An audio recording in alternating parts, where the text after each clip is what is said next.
প্রধান উপদেষ্টা অত্যন্ত আন্তরিকতার সাথে আমাদের দাওয়াত গ্রহণ করেছেন এবং তিনি আমাদের জন্য শুভেচ্ছা জানিয়েছেন। আপনারা যে নামটা প্রচার করছেন এটা আমাদের চিন্তিত কয়েকটি নাম, প্রস্তাবিত কয়েকটি নামের মধ্যে একটি।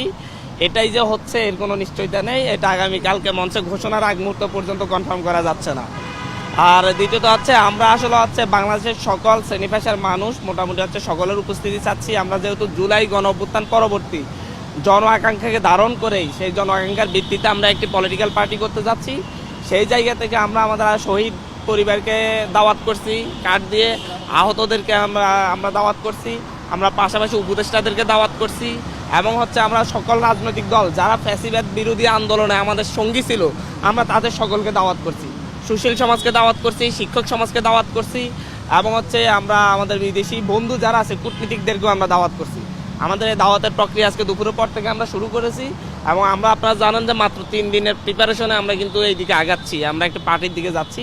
সুতরাং আমাদের প্রিপারেশনে অনেকটা অভাব রয়েছে, যার কারণে হয়তো আমরা সকলকে নিয়ে সব জায়গায় যেতে পারছি না। বিভিন্ন মাধ্যমে আমরা কাউকে মেইলের মাধ্যমে, কাউকে আমরা হোয়াটসঅ্যাপের মাধ্যমে, কাউকে আমরা সরাসরি নিজেরা গিয়ে আমরা দাওয়াত করছি।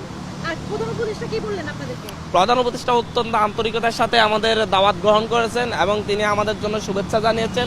বলেছেন যে আগামীর বাংলাদেশের সকল রাজনৈতিক দল মিলেমিশেই আগামীর বাংলাদেশ বিনির্মাণ করবে এবং সকলে একসাথে যেন বাংলাদেশে কাজ করতে পারে তিনি সেই পরিবেশ উপহার দিবেন।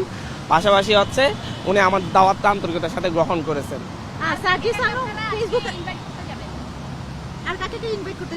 আমরা বিএনপি বাংলাদেশের বর্তমানে সবচেয়ে বড় রাজনৈতিক দল জাতীয়তাবাদী দল বিএনপিকে মহাসচিব এবং ওনাদের চেয়ারম্যানের নামে আমরা চিঠি পৌঁছাবো।